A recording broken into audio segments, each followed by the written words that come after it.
Act 3, The Twilight Flood. 21, Disaster, Tea and Revelation. 31st of the Astral Moon.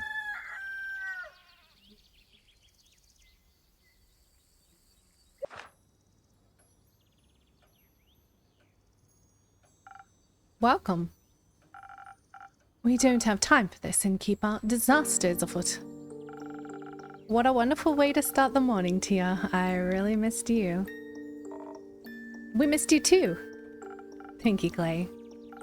Can I offer you a drink in exchange for a little insight into your disasters? Yes.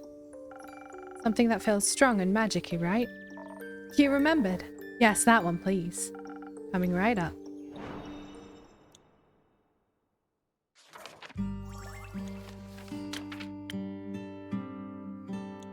Spread the cursed coffee on him.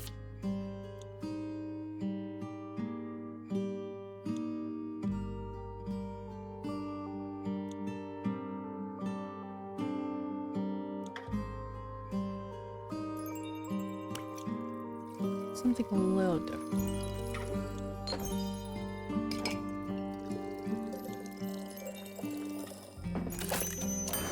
Have this. Something tasty and strong, but hopefully not disastrous. Very tasty, very strong. You've really got the best drinks around. Happy to hear that, Clay. Tia, you're bursting at the seams. How were the archives? Horrifying. They were challenging, certainly. The bleak stalkers were... bleak? You're truly a master with words. The entrance Jade told us about was teeming with countless of these nightmare creatures. We fought our way through this with our strength. We fought our way through with the strength you lent us and snuck inside the half-collapsed tunnels, only to find even more bleak stalkers had infested the Everblooms inside. I wouldn't call it infesting. They live there. Clay tried to reason with them. They responded by tearing into him with their rows of sharp teeth. Not everyone wants to be your friend, I guess. They kept trying to fight Tia too, so I got angry and helped her fight. Do you regret it? No. I'm glad I helped out. Thanks to your unsanctioned divine blessings, innkeeper, we cut through them like butter. Unsanctioned to you? Audacity isn't a replacement for a license. We were quite spent after clearing out so many monsters, and Clay suggested we take a break. Though we made sure not to waste too much time. We had to make it back in time for the barbecue after all. That meant we had to be efficient during our search. Large parts of the Everbloom had collapsed, but even the explorable sections were unbelievably spacious. So we split up to cover more ground. A dangerous choice. That's when the monsters get you. That's what Clay said, so I enchanted the friendship bracelets. That way they would always sense in which direction the other person was located, so neither of us would get lost. It was so smart. It was. Very useful. I see you kept yours on. Oh yeah, they both do. Oh, that's so cute. I did. They really helped with navigating around the archives too. It's a beautiful place, you know? I mean, everything's overgrown with vines or withered and full of termites. But we could still tell how much care had gone into building it. Some of the tree branches still had leaves on them. And I saw a couple of stubborn lotus daisies trying to break through around the rocks. I watered them. Maybe they'll grow stronger again soon. What a shame all of the effort that went into building the archives was for nothing. But it wasn't. It meant something to someone once, and I could still feel that love in it, even during our visit. Maybe it'll even bloom again. It's called the Everbloom, right? Like forever. I wonder who named it. We should go back sometime and see if we can find any information about the archivists. The archivists? I bet they knew some great drinking games. Perhaps we should honor their contributions by studying the knowledge they left behind. Why not both? They should be people first, symbols second. Oh, yes. I guess both would work, too. Good idea, Clay. What else did you find in the archives, beside the beauty and horrors of time, I mean? I found a book on pressed flowers. I can't wait to read it. And a recipe. A recipe?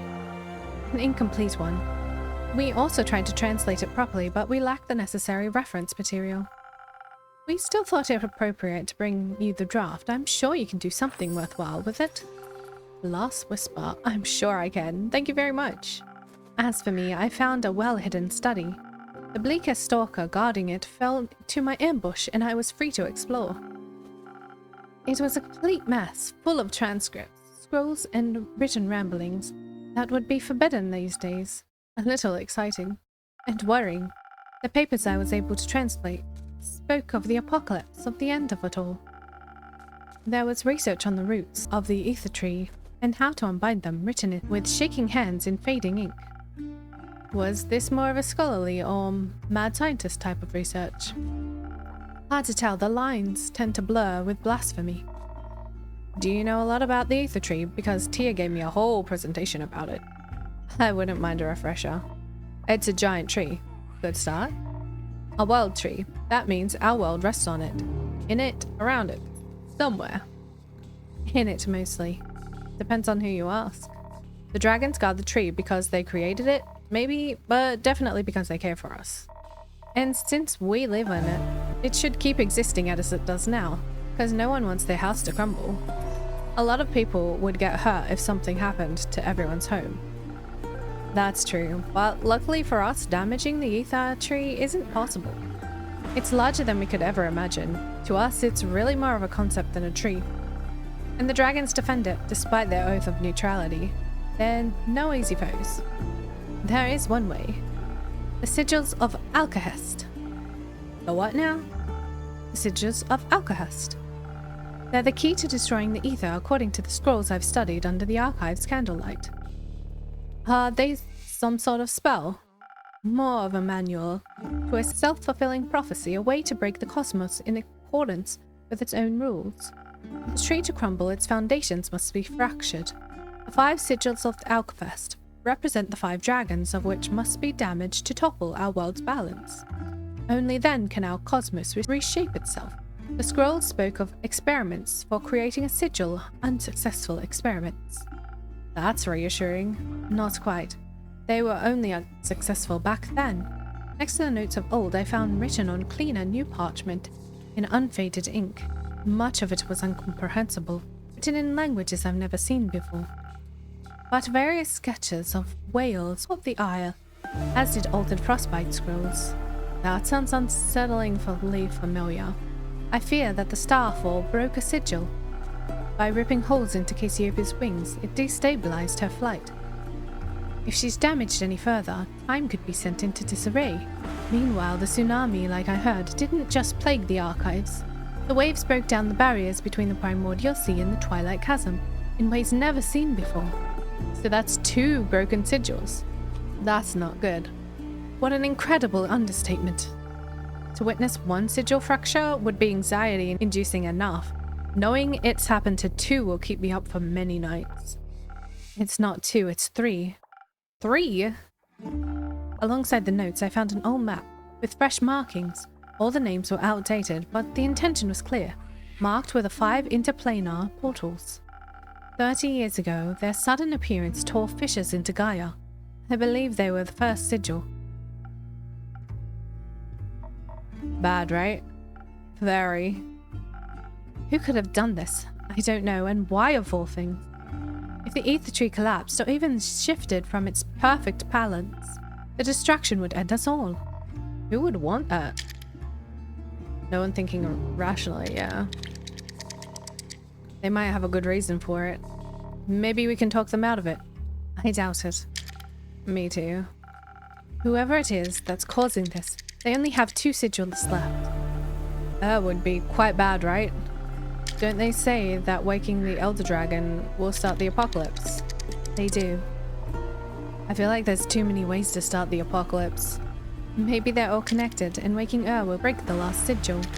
Although, I'd like to think breaking all the sigils is indeed impossible. Because it's impossible to reach Tuat in the spirit realm, of course. That's not exactly impossible. One can make it to the spirit dragon via the astral sea at the dawn of the dying moon. That's in 5 days, right? Yes, but worry not. To reach a specific location within the astral realm, very specific rituals are necessary, and Guy's portal to Cassiopeia is indispensable. Said portal is located in and safely protected by the Aperture, the stronghold of the Order of Starlight, and its rituals must be performed with outstanding accuracy to withstand the treacherous astral currents. Only the highest-ranking members of the Order are privy to this knowledge, and I guarantee you all of us would rather die than aid in the destruction of this world. If the rest of them are half as stubborn as you are, I think we're well protected. Exactly. That's good then. The rest is worse. What's bad is that we don't know what's behind this. By the dragons and the endless horizon, anyone would desire something so vile. I can already sense your next quest, but can I offer you a drink first? Your throat must be dry from all the expeditions. I wouldn't say no to a drink. Perhaps something that would keep my mind intact. Defense from Lumacy. I feel like I'm going mad. Say no more.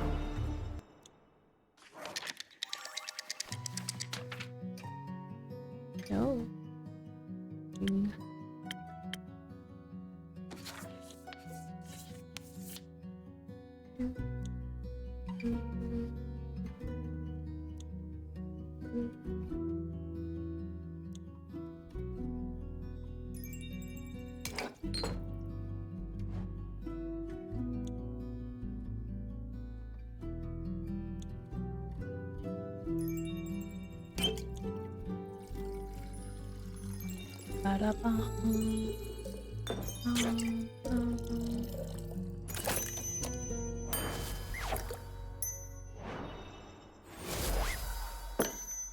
There you go. A delicious defense against the absurdity of evil plots. Thank you. This makes me feel a little less conspiratorial. I needed a breather. You know what else would make for a great breather? Fable's barbecue. Exactly. Well, about that... You're right, that would be quite pleasant right now. I hate to be the bearer of bad news, but I don't think the barbecue's happening today. Fable hasn't returned from their quest yet. Oh. What quest are they on? Finding Melina. But we just saw Melly on the way here. Perhaps they found another quest while out. Heroism can be infectious like that. Innkeep, what kind of drink did you mix them? None.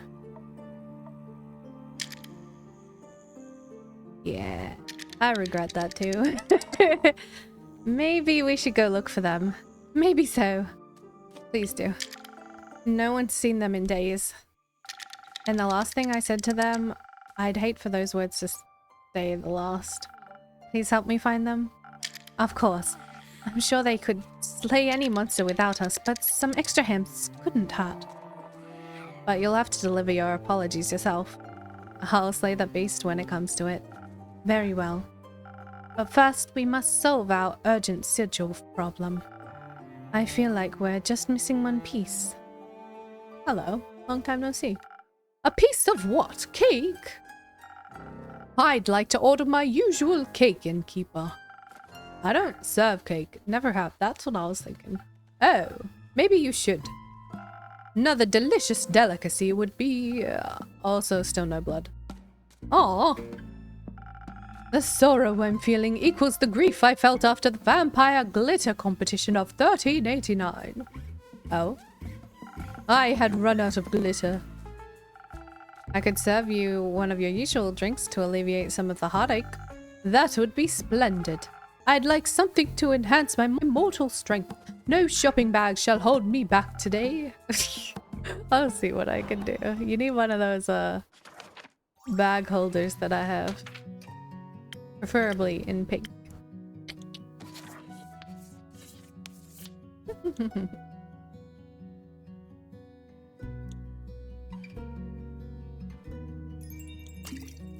Thank you, a cursed coffee. Seemed like you would like that.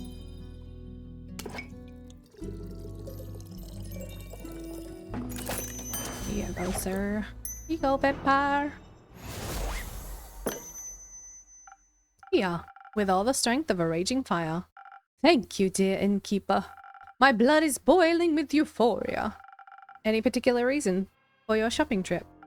A very particular one, dear innkeeper. It is a matter of life and death. I must heed out the purchases with wondrous sustenance, known as comfort food, immediately. Do you know what comfort food is? I haven't the slightest idea, but it is rumored to restore your mortals back to full health.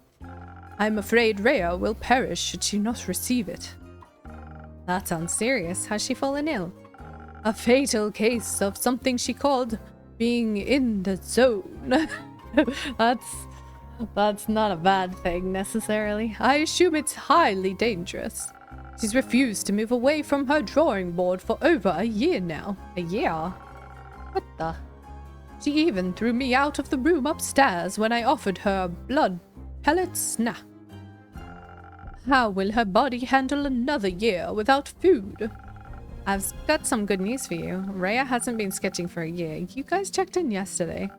How fortunate. And as for your legendary item, you should ask her about it. Generally, everyone has a different idea of what they consider comfort food. How wondrous! Though something tells me you should give her some time before you go back upstairs to ask. Why? Call it intuition. I don't think intuition is a very good name, innkeeper. Wanna help me find a better one? Of course! I think one before the next 18 years are up. Thank you. I shall remain for a while, and once I have acquired the correct comfort food, I will make sure my friend eats every last bite.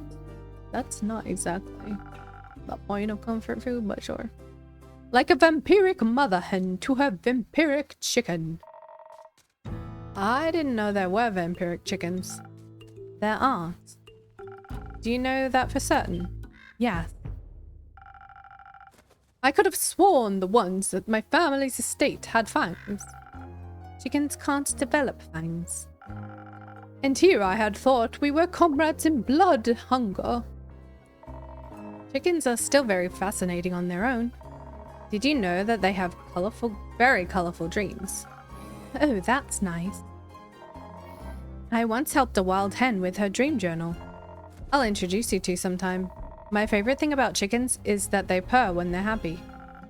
What charming creatures! The more I learn, the more they remind me of vampires. So simple, sweet, and ferocious, yet their origin harbors one of the greatest mysteries of life. What came first, the chicken or the egg? The egg. Chicken. Not gonna weigh in. I am intellectually withdrawing myself from this conversation. But unlike this unsolved mystery, I do know how vampires were created. Would you mind elaborating? Weren't you intellectually withdrawing? As a cleric of Cassiopeia, humility is a lifelong objective that I strive towards. As such, I must admit when I need to concede my words, spoken in haste. Which it would be now, I suppose. Please, Kyle, if you wouldn't mind expanding on what you just said. Certainly. It must have been over 5 centuries ago when a scholar stole some of the immortal blood of the dragons. The scholar offered it to the Queen Annabeth, who would become the vampire's monarch. I've never heard of Queen Annabeth. I thought that was just the plot of a really challenging board game, Kyle. Oh, you're right. So then, Mike was real after all. Mike? Yes, it's all coming back to me now.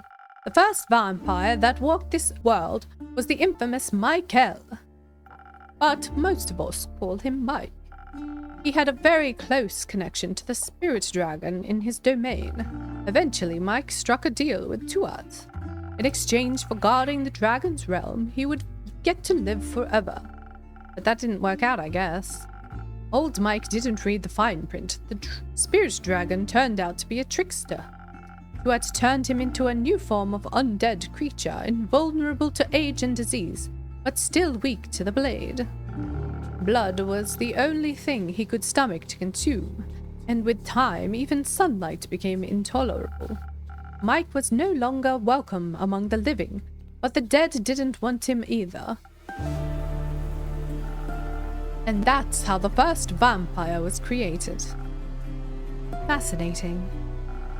There is so little known about Spirit Dragon and his realm.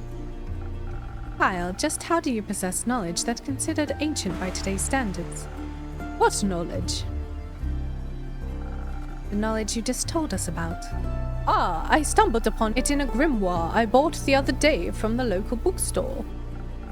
Nope, that was a vampire romance book Lynn recommended to you. Try again. But of course. Dear Evelyn was such a historic fanatic. How could I not pick up on a few stories? That was one of her favorites. I still dream of her deathfully beautiful countenance as she narrated tales till the intruders stopped screaming. Oh. She always told the story of the progenitor Mike so softly. She would cradle a vial of his blood and her tone would turn so reverent. A secret to share just with me, she would say. Oh. I didn't mean to break the last oath between us as well. I'm sure we can help keep this secret, right?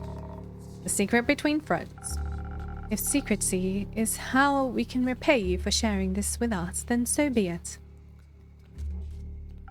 Since you seem to have been very close to her, I wanted to let you know. We travelled past Marrow Castle on our way back. It looked awfully damaged. The distraction looked fresh, if only we'd passed by earlier. Clay had even spotted heavily armoured silhouette a short distance away from what remained of the castle walls. We hurried over as quickly as possible, but the shadow was gone by the time we got there. As it was, only rubble remained. Has she not paid enough for her deeds already? Must even her sanctuary, her tomb, be disturbed and torn apart? She was so unyielding and unlife. To have her memory trampled over like this, desecrated without a second thought. It's just unforgivable. I think I need to go ask Rhea about her comfort food. Oh, damn. He's mourning again. Oh. Let's give him some time to come to terms with what he just learnt. Yeah.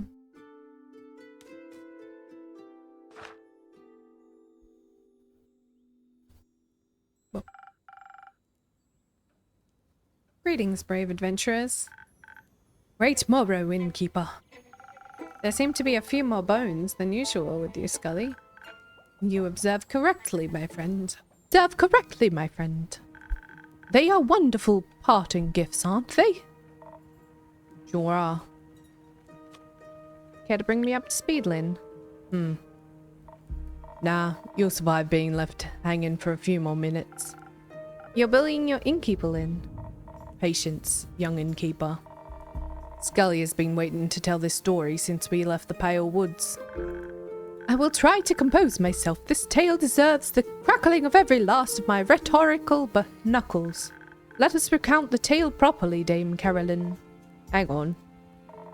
I think I could go for one of your drinks first. That can be arranged. Something to keep my strength up. I didn't get to flex my muscles much during our quest. A good one might net you a story. No pressure, Lynn.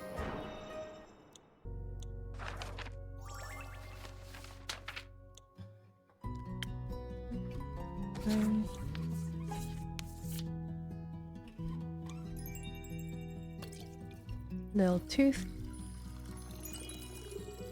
All the way to the end for that. A little bit of this.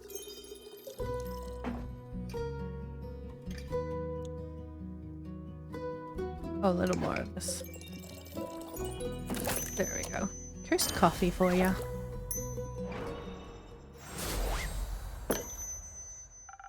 A great drink for a great story. Aren't you lucky? I'd like to think luck has nothing to do with it. Perhaps not. I might have something else to cheer you up. Oh. Mally's back. Oh.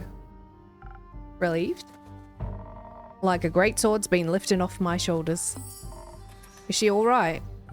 Yes, though you might prefer to see for yourself.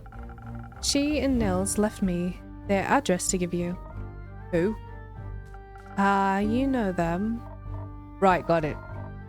Only one person could fit such an uninspired name. Huh. They'd better have apologized to Melly or else. You'll have to find out the details for yourself.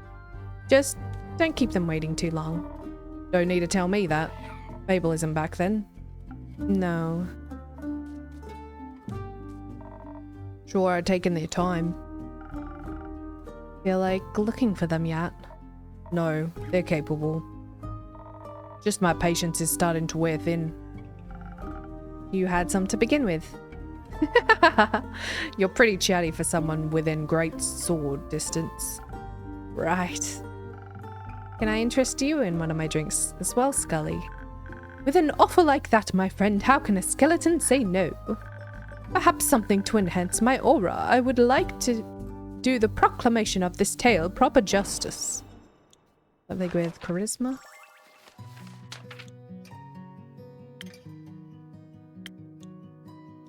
Brown.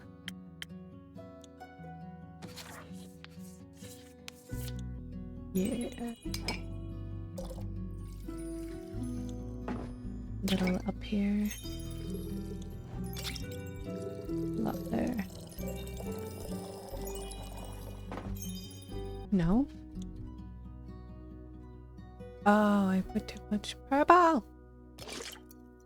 Well, you're getting fed today.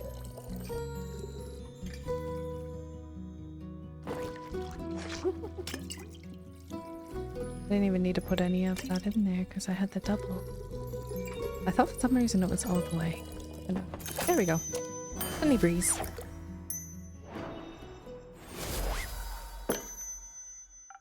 Please enjoy. Oh my!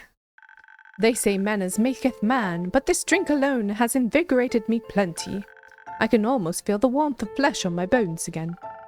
A pleasure to be of service. Our quest was confusing. Inspiring. My favorite flavor of quest. Not enough fighting, in my opinion. Felt like my muscles were wasting away on the way back here. But most important muscle of all receives a superb workout. The brain. Metaphorically, for me, of course. I've been wondering about that, actually. No. We're not even going to get started on that topic. I do agree, my friend. Let's not get distracted. Though I would be delighted to share my theories with you, innkeeper. Let me know when you have an hour to spare, or 5. Now, back to the task at hand. We started making our way westward, though our progress was slow. Any complications? Yes, quite a few. Oh my gosh, the direct eye contact is creeping me out. Before embarking on this journey, I was woefully ignorant about the plight of the Fizoan farmers. The less than ideal weather conditions, the flood that ruined a lot of crops. And now this pesky undead problem. I was stricken with empathy for their struggle. The least we could have done was offer up our means of transportation for any souls looking for a better life further north. So we switched carriages 3 times. By the 3rd time we'd gotten so far off course, it took us a whole day to get back on track on foot. But once our hike was over, we did get to spend a wonderful afternoon with Dame Caroline's cousin, Lady Danica. That was nice, I guess. The cousin with the undead snail problem, yes? Did you manage to liven up that garden for her? Sure did. Just had to set out some cabbage to lead them somewhere we wouldn't be damaging any crops, and with just one magnificent strike. Truly a sight to behold. It was just some undead snails, no need to have gotten so excited. To match the excitement, Lady Danica served us some positively delightful cups of tea. Better than any accompanying finger sandwiches were some new facts I had gleaned from observing the snails. Even lacking souls, they still displayed some pack behavior. They acted nothing like real animals, of course, but somehow I was struck with empathy for their plight. To unconsciously seek out a manner of instinctual action, despite the lack of anything to grant them a conscious objective. Is there a more transparent yearning for purpose than that? My apologies. It appears that what they say about old age is true. You can't help but philosophize. And you couldn't help but relate? In a way. One can't help but wonder whether any choice I make is truly my own, or just a post-mortem reflex of these old bones. Perhaps my thirst for knowledge. And yet your enjoyment of it seems genuine.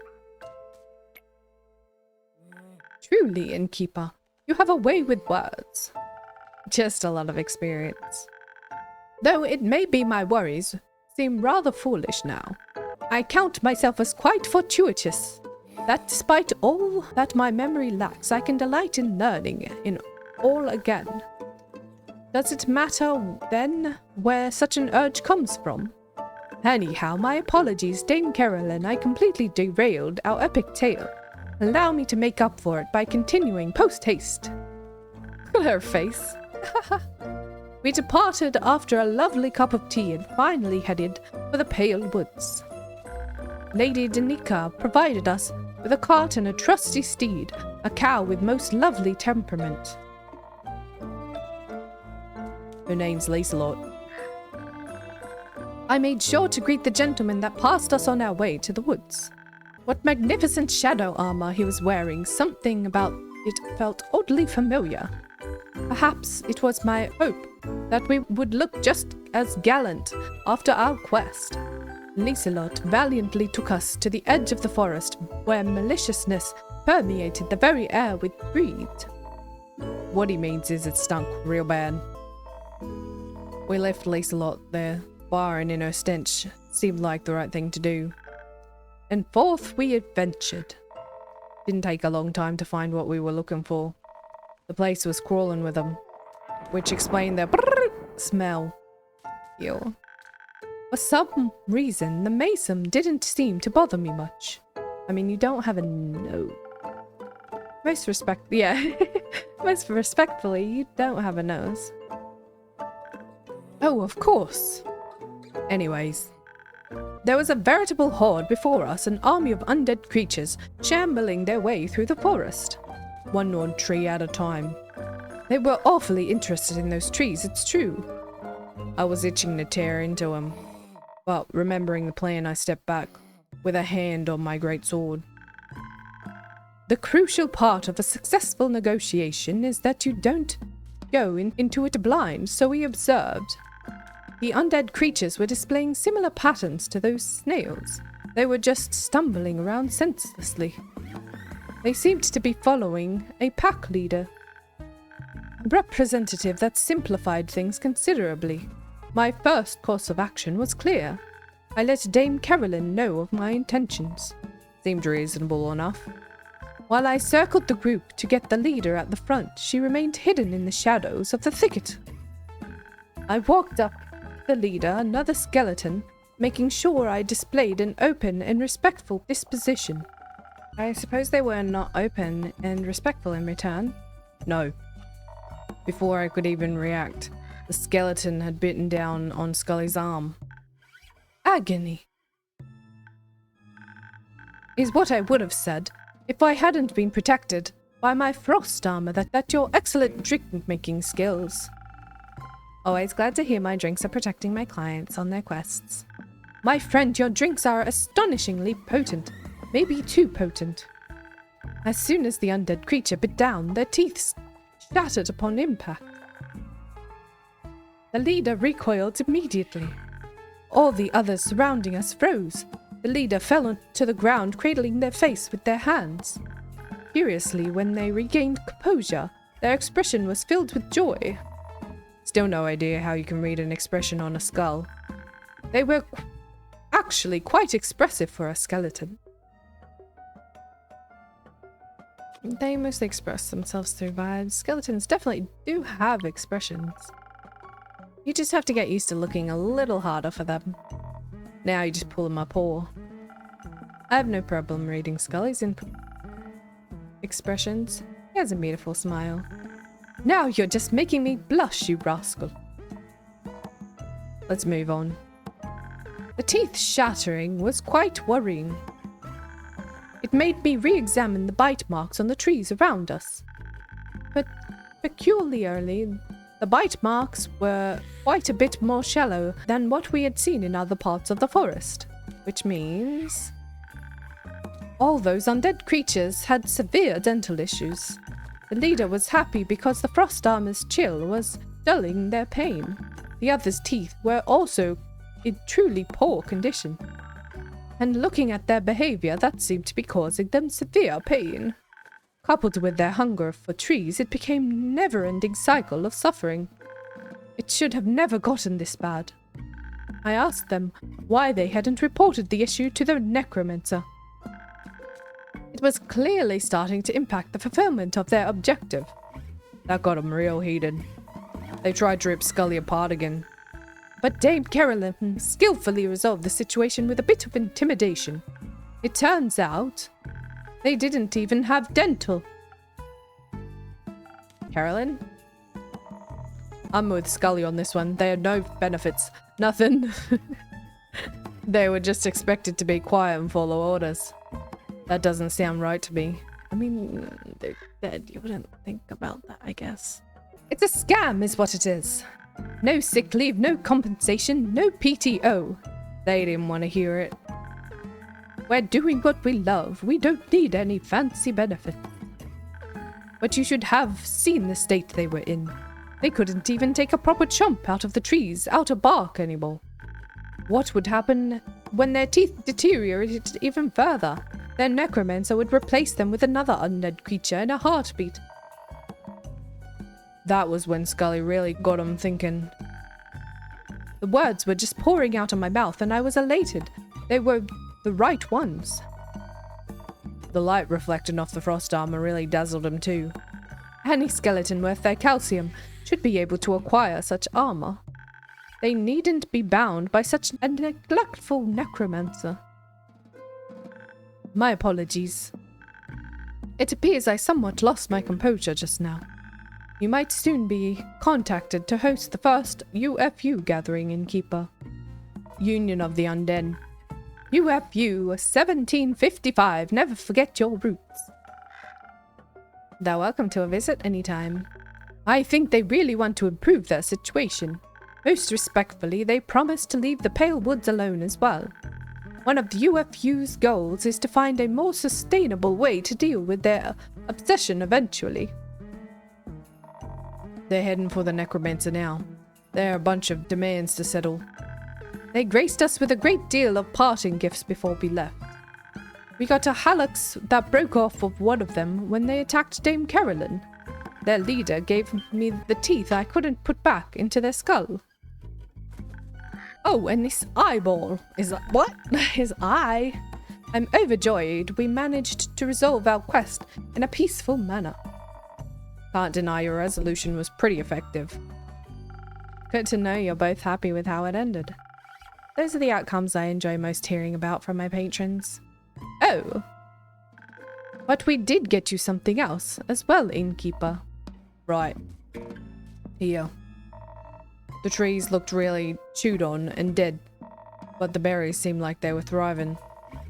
They're the ones Elfie was going on about. Not like they're here to appreciate them now, so I guess you can have them. Just set some aside to make Fable a drink when they're back. Sounds fair. Also, while I was plucking berries, the spirits of the trees gave us a little keepsake.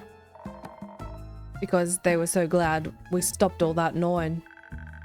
Sadly, I don't have any more storage space left in my hat. So we wanted you to have it as well. Now we can always indulge in sweet memories whenever we visit. Oh, another snow globe looking thing. I think I know just the place for it. Thank you very much. Scully, you ever thought about becoming an advocate for this kind of stuff? Not that I can usually stand them, but you seem to really care about all this.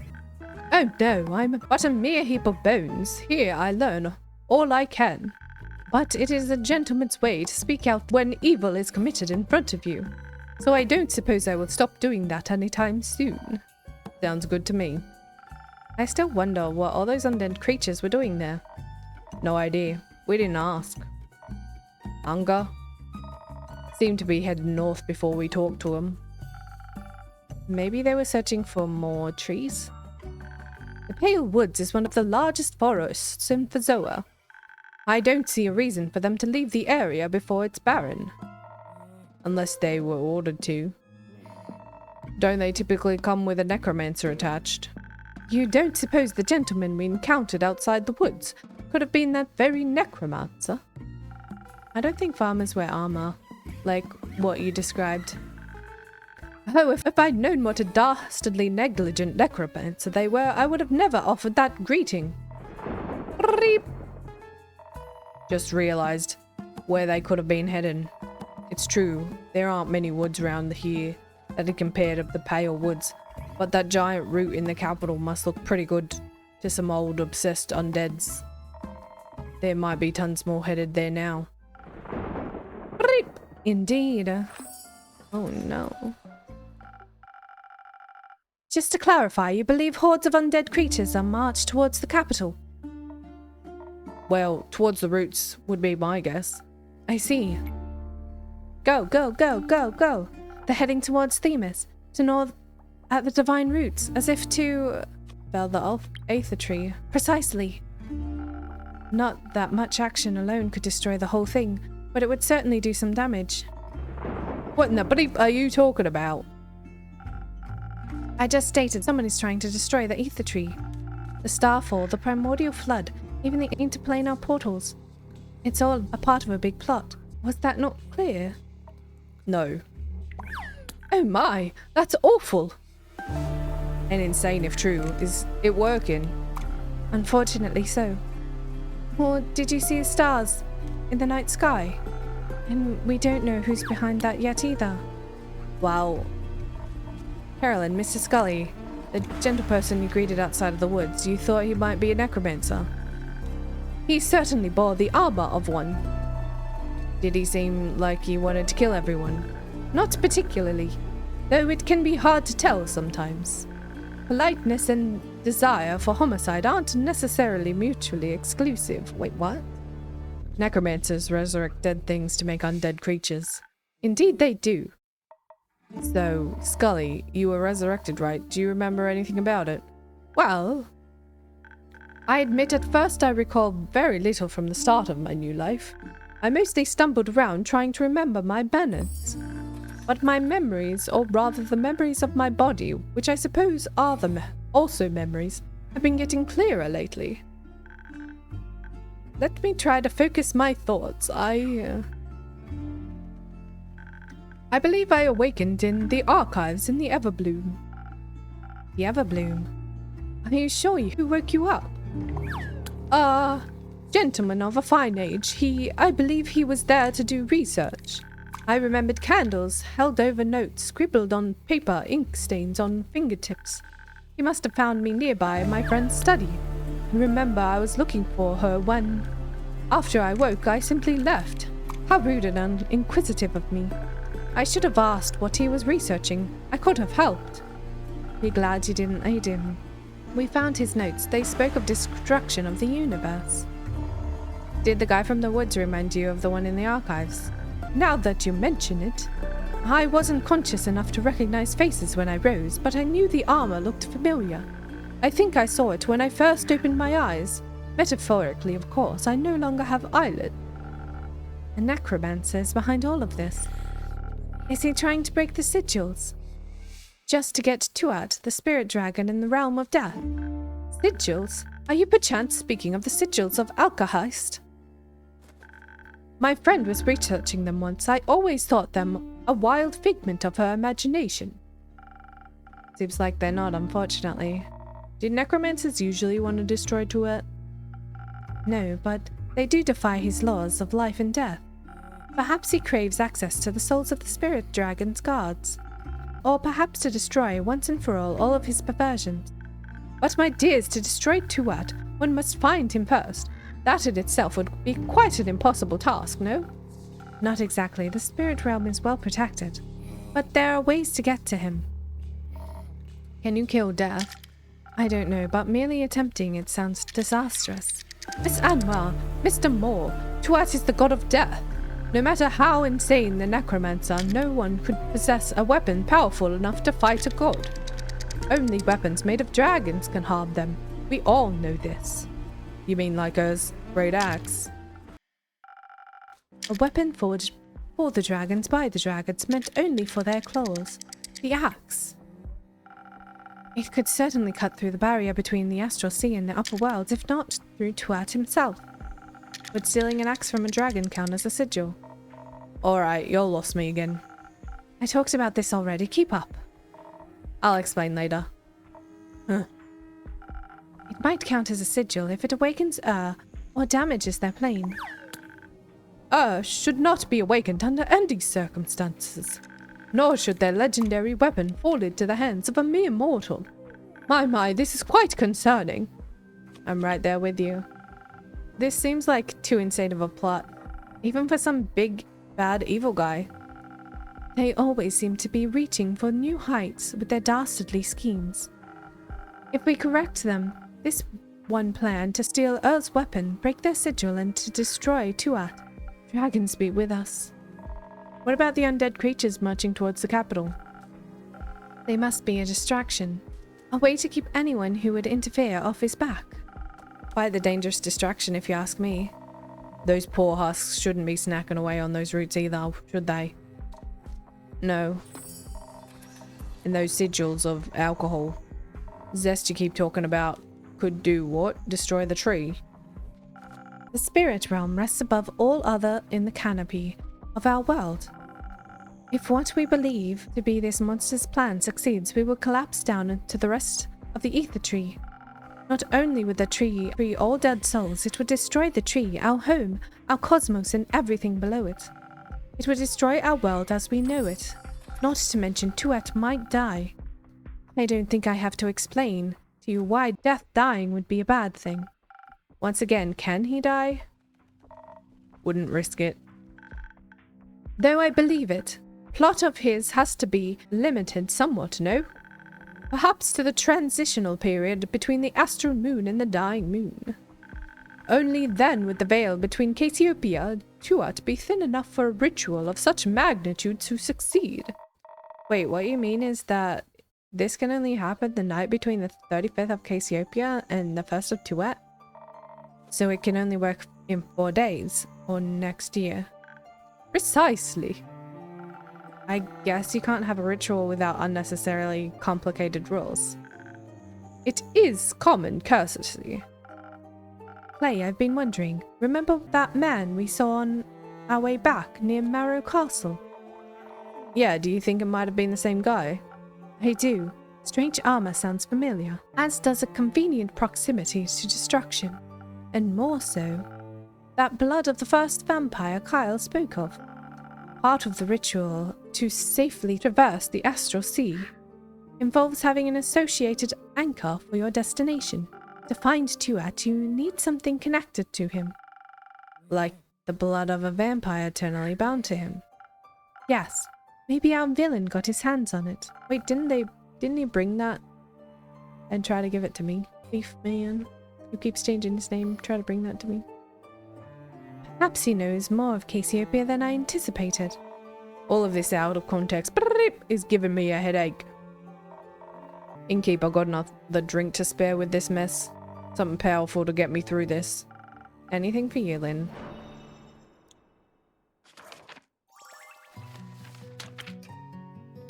With the sword. More cursed coffee.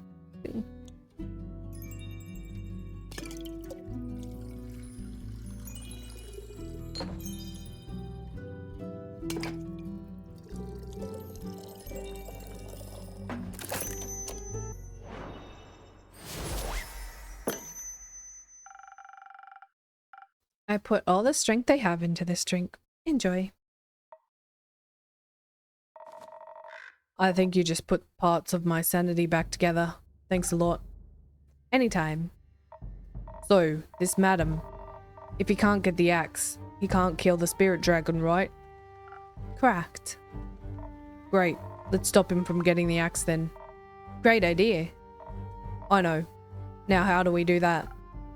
Well, first the necromancer needs to find it. For that, He'd have to get to Ur's realm. Thanks to the portals, that is entirely within the realm of possibility. One would simply have to journey through one of the portals to the Twilight Chasm, and then into the endless caves through the Nightmare Realm. Nothing easier than that. Didn't Melly see some weird new bone markers near the Twilight Chasm portal in the Moon Swamps? Could they be there to remind someone, say a necromancer, of the way to the portal? They could. Good. The moon pools are much easier to reach than Boreas. We should catch the necromancer before he ventures to the chasm, and most certainly before he gets the axe. Great. Let's go beat his hold on. What if he's right? Pardon? I mean, what if there's a point to all of this? No one's gone this far for nothing, right? Plenty of people do horrible things for terrible reasons. And even noble reasons don't make horrible things good. Regardless of our sympathy for his motives, we shouldn't rush into this immediately. This all calls for a backup plan. If we don't manage to stop him from getting the weapon, we stand no chance in a fight against him.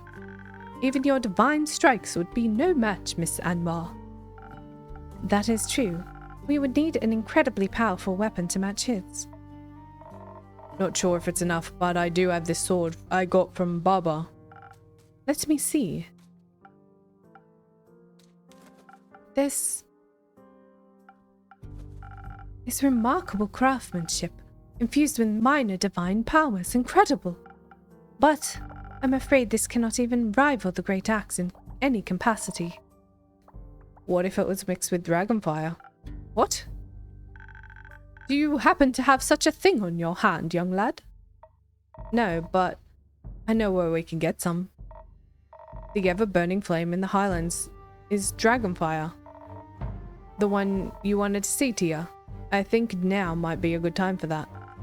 You're right. Dragonfire merged with Carolyn's blessed sword. It wouldn't be as powerful as the axe, but it might give us a fighting chance. If we had a master craftsman to forge it, that is. Rhea, she's a blacksmith. It could be great for our competition. You're right. There's no one better for the job. I'm sure she'd love to forge us such a weapon. And I'm sure you can convince her of her importance, Lynn. You got that right. Leave the blacksmith recruiting to me.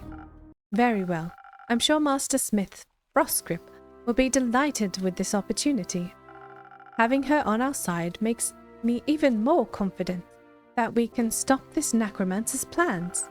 I have the utmost faith in all of us, and I know Aperture and its astral portal are well protected even if we should fail, though I don't believe we will, because I know I'm strong enough to best this battle, and that Clay is as well.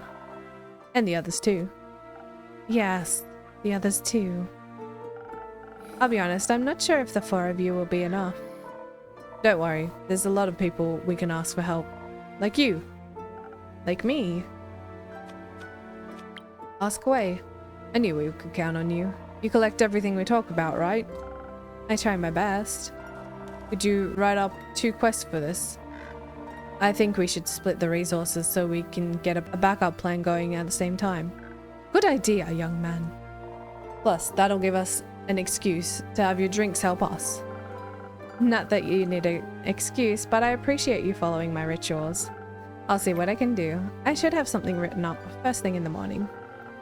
I trust you as I trust in us. Cautiously? Exactly.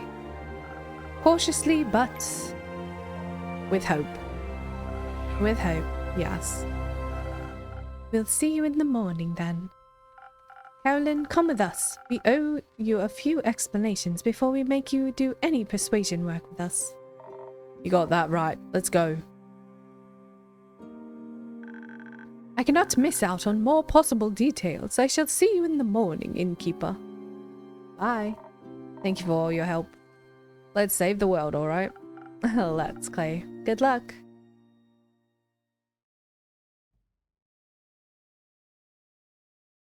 Carolyn's great sword once belonged to her grandmother. Legend has a great axe. Yeah.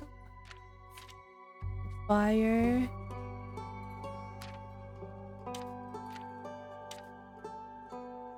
One drives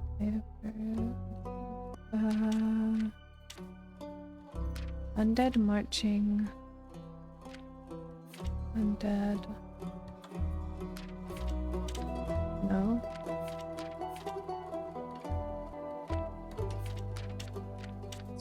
Great sword. Okay, there we go.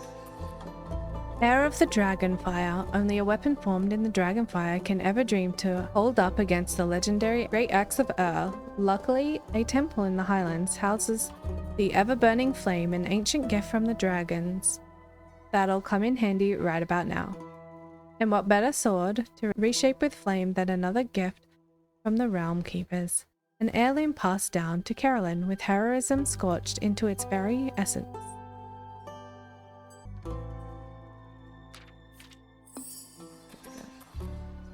The Dead Parade. A horde of undead is approaching the capital. Their insatiable hunger for the local flora leads them to the exposed roots of the Ether Tree, and therefore to the capital Themis, since it lies nestled in the safety of the roots.